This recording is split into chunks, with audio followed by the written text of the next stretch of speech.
So he's our adversary, the devil.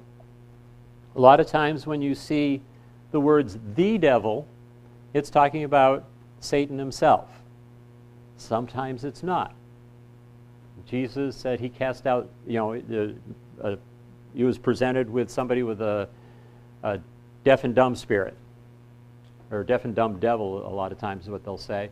And he said he cast out the devil with his word, right? That's not necessarily Satan, because it actually identified the devil in particular. It's saying that it was a deaf and dumb spirit. But a lot of times where, in the absence of any other description, if it just says the devil, we're talking about Satan. So our adversary is Satan. And he's identified as our adversary, both in here as well as in the book of Revelation, which accused our brethren, the adversary, the devil, and Satan, who accused our brethren before God day and night, right? Revelation chapter 12. He's our adversary. He is the devil.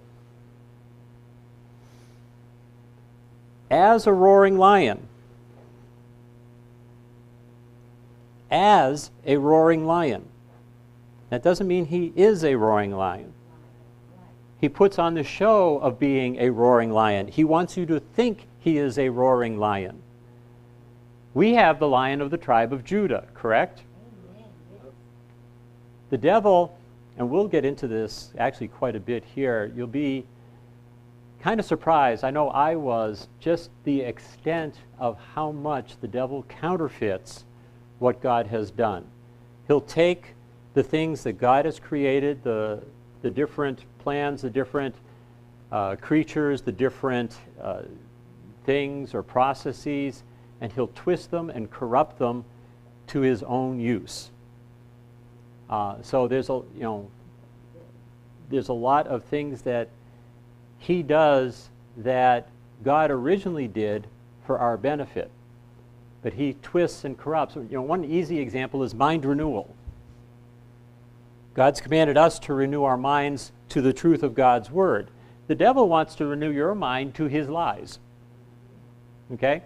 So he's corrupted that process of renewing your mind to his own benefit. So, because if he can get you to believe his lies, then he can get you to believe that he's a roaring lion and that he's something that you should be scared of, that you have to be wary of, to the point of not obeying God's word, because that might cause you to be in a confrontation with the devil. We're not to turn down confrontation. I'm not a big confrontation advocate. I don't like confronting people. I have no problem confronting the enemy. And this is how we need to be. We need to confront him every single time he lifts his head. He's a roaring lion. He walks about seeking whom he may devour. Okay, so he's not just going around devouring everybody in his path. He's got to find somebody first that he can devour. So not everybody can be devoured, right? Well, that we want to be part of that group, right?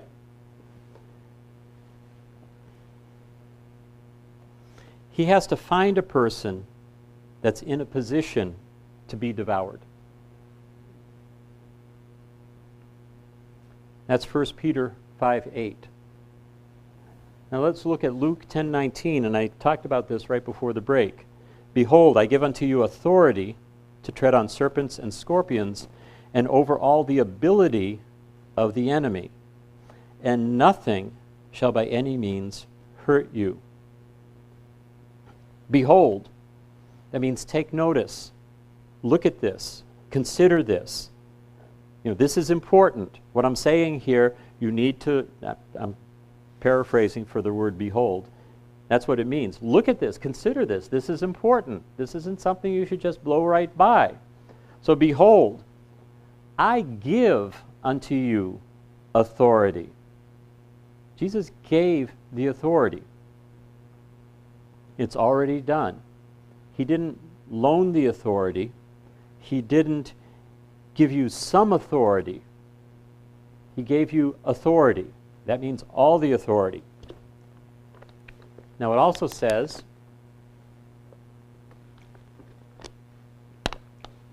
that Jesus has all authority, right? All authority in heaven and in earth has been given to Jesus. Matthew 28, right?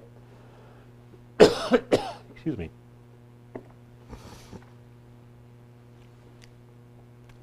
So if Jesus has all authority, do we have all authority? Yes, we have all authority because we're in Jesus.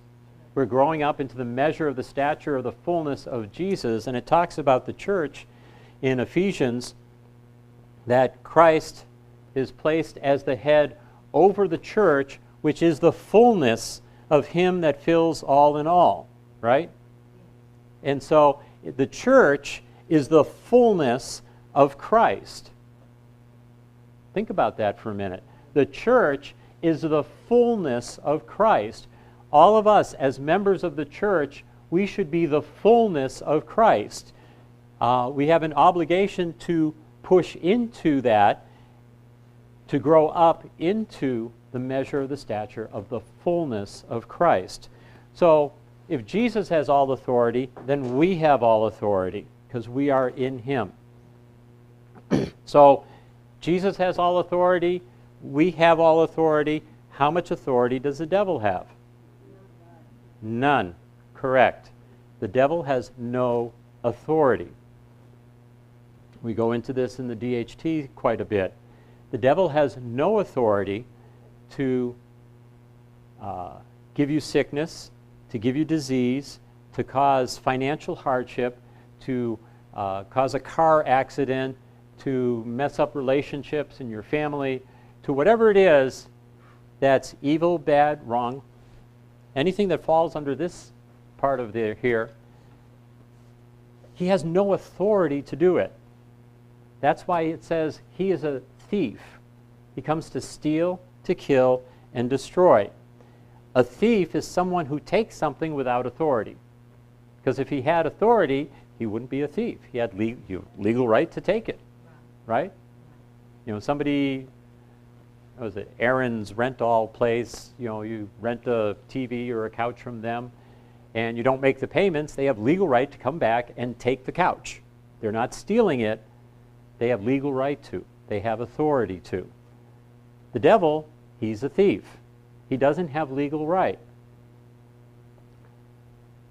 Some people will say, well, I gave him authority to do this in my life when I sinned.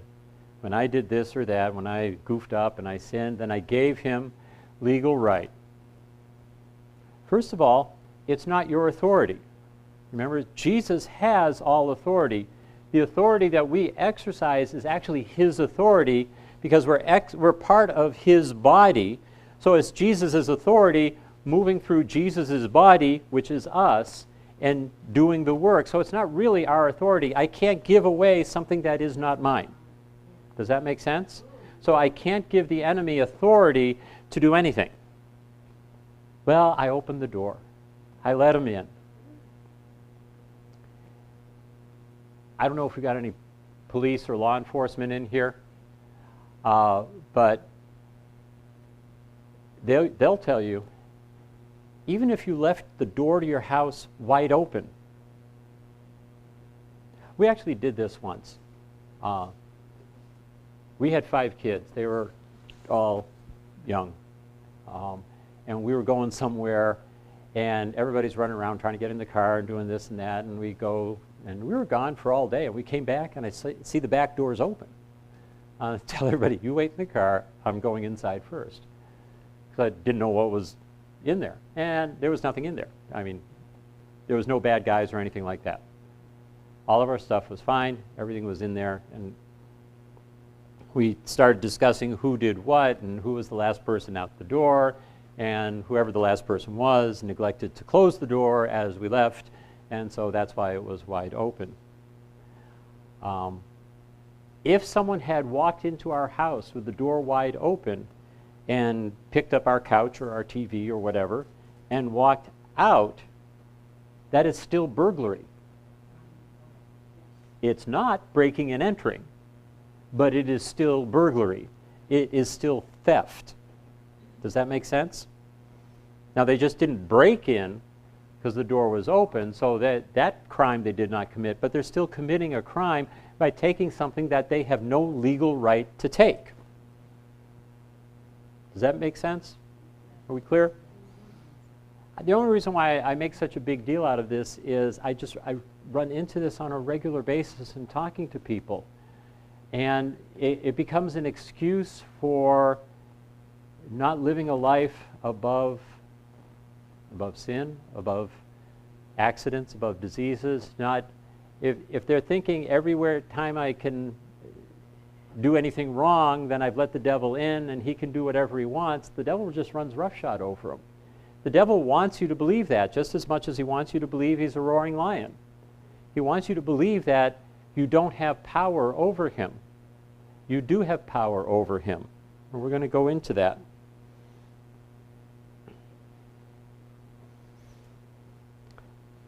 Well, some people will say in Ephesians 4:27, it says, neither give place to the devil. So aren't you giving place to the devil? No. You don't give place to the devil by giving him ground. You don't give him permission to give you sickness. That way he takes ground in your body. He takes possession of, well, let's not get carried away with the word possession. But he takes ground. He takes territory. This is two kingdoms at war. Except we're going to win. Don't give your thoughts to the devil. That's the biggest place where he wants to take ground, is in your mind. He wants to take up a residence. He wants to take up a position there where he can get you believing things, because if you're believing wrong things, you're going to start acting in wrong ways. Now,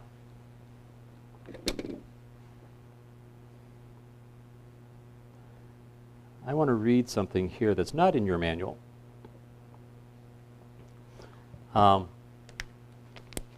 In the book of Job, chapter 41, if you've got your Bibles, you can pull that up. Job 41.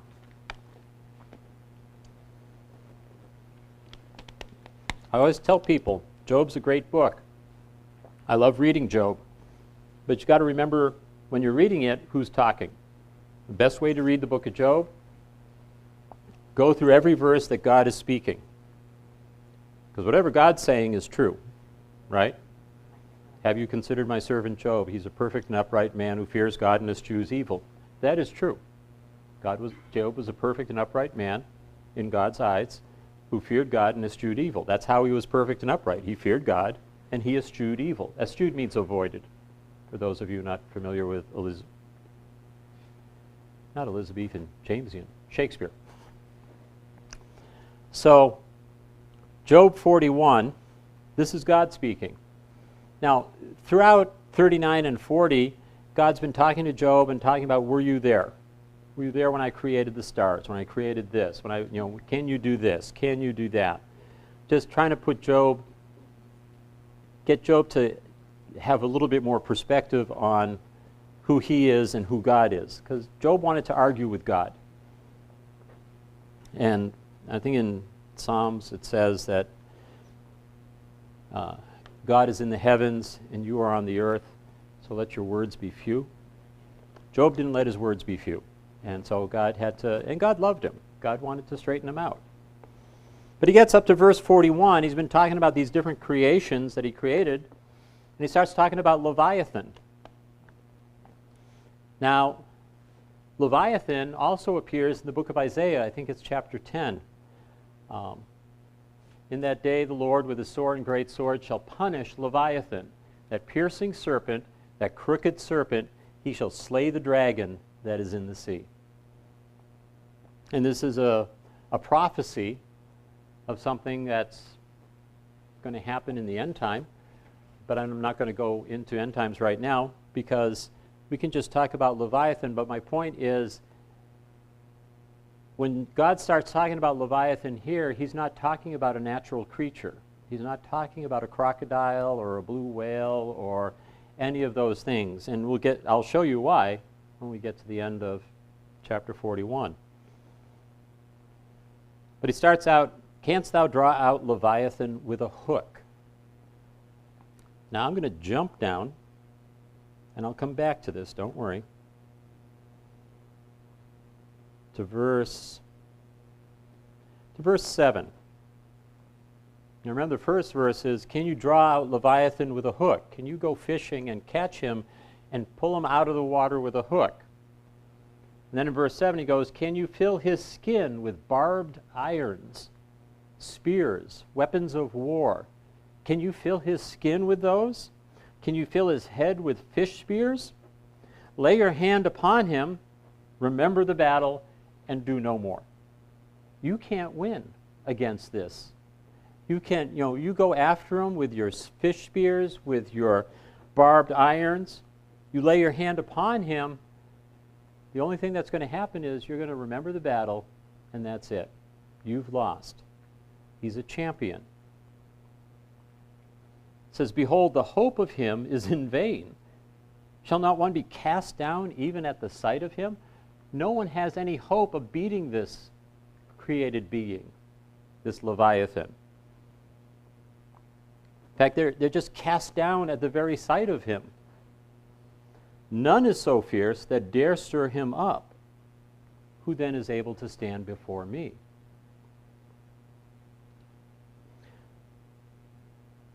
Who has prevented me that I should repay him? Whatsoever is under the whole heaven is mine.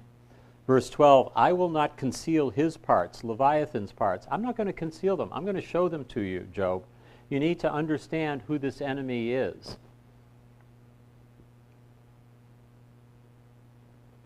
I will not conceal his parts, nor his power, nor his comely proportion. Who can discover the face of his garment, or who can come to him with his double bridle? You think you're going to put a bridle on this creature like you would on a horse and lead him around? Are you serious? Who can open the doors of his face? Who can separate the lips to put that bridle into his mouth? His teeth are terrible round about. His scales are his pride, shut up together as with a close seal. You can't get through to his heart because he's covered with pride.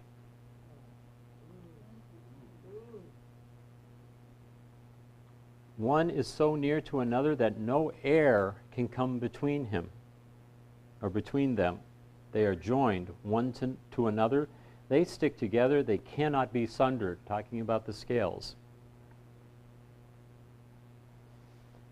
By his neesings a light doth shine. His eyes are like the eyelids of the morning. Out of his mouth goes burning lamps, and sparks of fire leap out. Out of his nostrils goes smoke, as out of a seething pot or cauldron. His breath kindles coals, sets coals on fire, and a flame goes out of his mouth. In his neck remains strength, and sorrow is turned into joy before him. The flakes of his flesh are joined together. They are firm in themselves. They cannot be moved.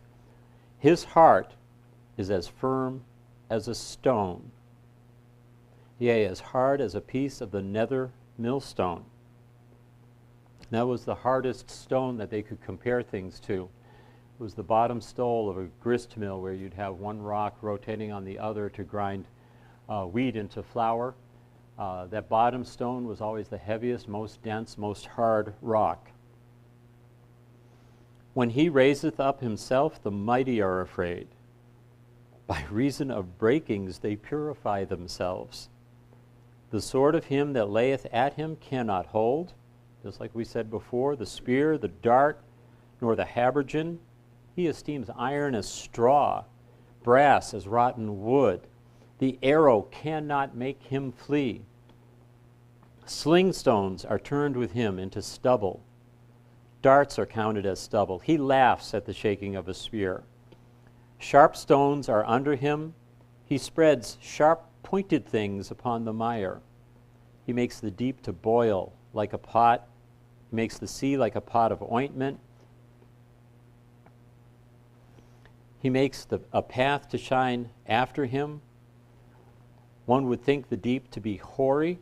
Upon earth there is not his like who is made without fear. He beholds all high things, and he is a king over all the children of pride. The reason why I went into this is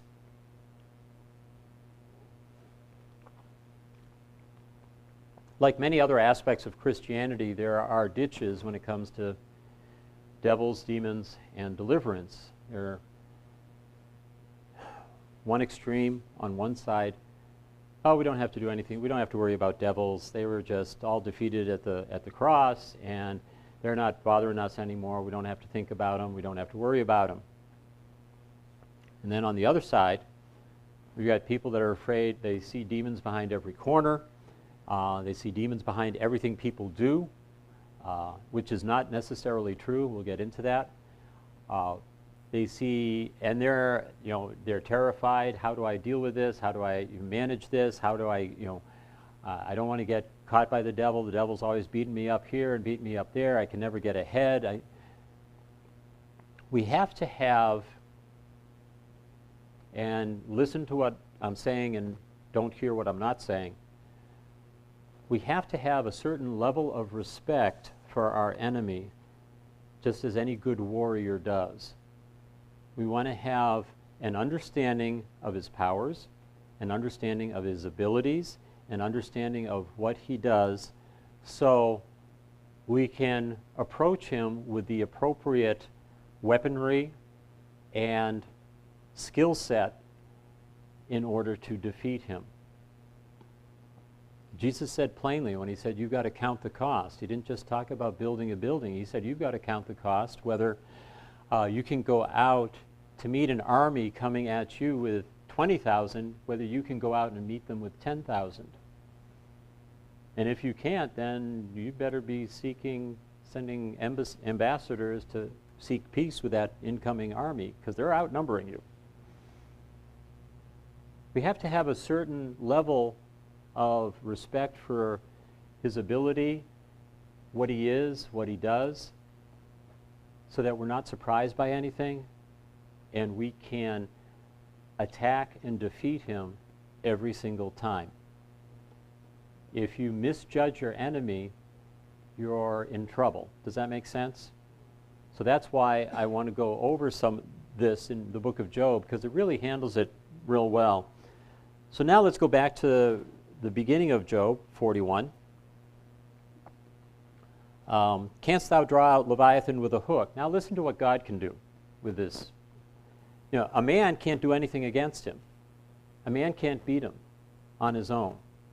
All of the man's weapons, whether it's psychology, whether it's medicine, whatever it is, they can't beat the devil because they're carnal weapons.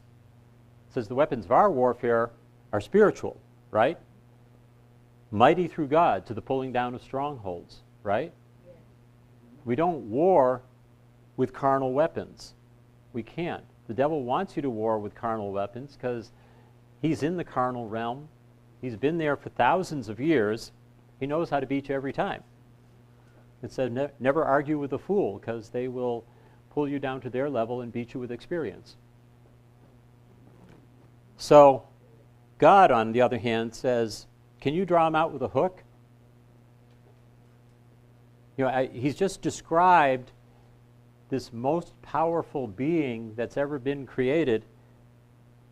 And then he tells Job, I can pull this guy out with a hook. This is nothing for me. Can you, or his tongue with a cord which you let down? Can you put a hook into his nose, or bore his jaw through with a thorn? Will he make many supplications unto you? Will he speak soft words to you? Will he make a covenant with you, and thou take him for a servant forever? Will you play with him as with a bird? That's how God sees the enemy. This is nothing for the power of God.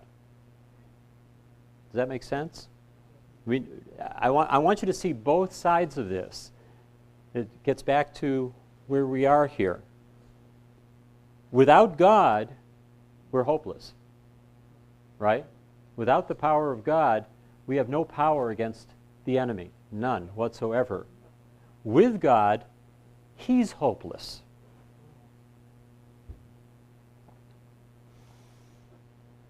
Will you bind him for your maidens? Shall the companions make a banquet of him? Shall they part him among the merchants? With God, all things are possible. With God, the enemy has, like I said, he has no hope. He can't possibly, he still thinks he can. He still thinks somehow he's going to win. Like I said, there's a lot of comparisons that need to be made here. You have to understand, among other things, the devil and demons, they're spirits, right? They're not flesh and blood creatures like us. They're spirits. Spirits don't sleep. They don't have to, because they don't have flesh and blood bodies. We have to, because we have bodies. So they're constantly active. They're constantly able to do things, and they don't get tired. They don't give up. You see it in the book of Revelation. Like I said, back in the Battle of Armageddon, the devil doesn't throw in the towel. He has to get bound for 1,000 years, and then he still comes out and he still tries to do something. He doesn't give up.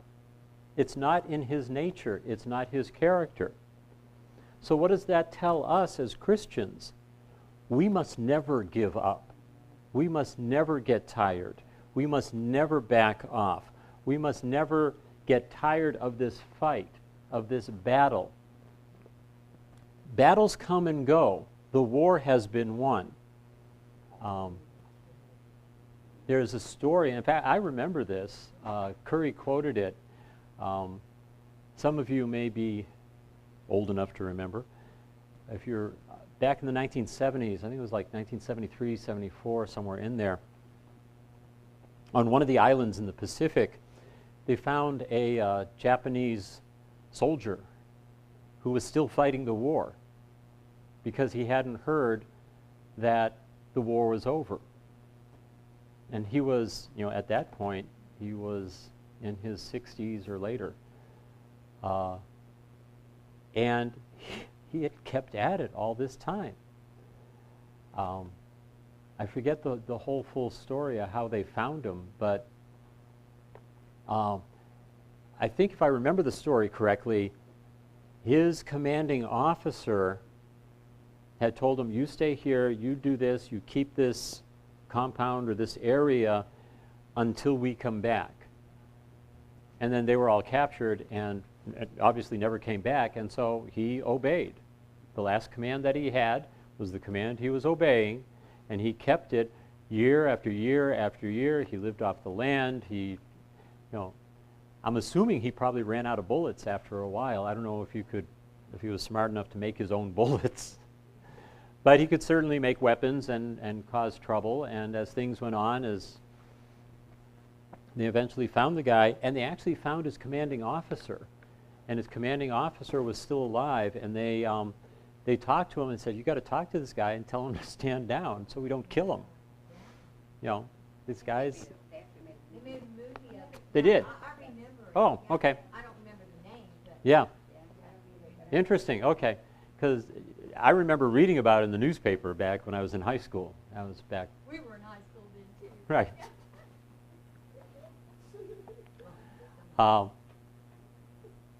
They never give up. We should never give up. Especially, we should never give up. We're, as the old song says, we're on the winning side.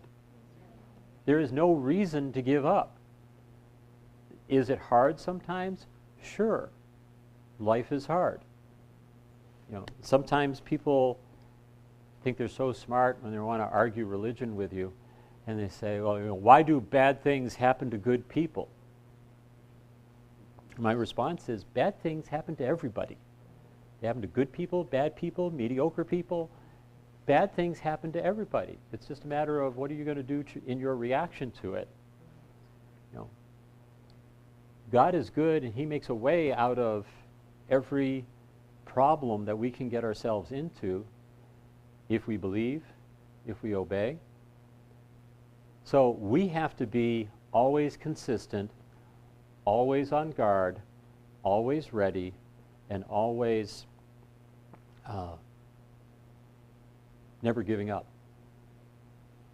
And on that, let's take a break.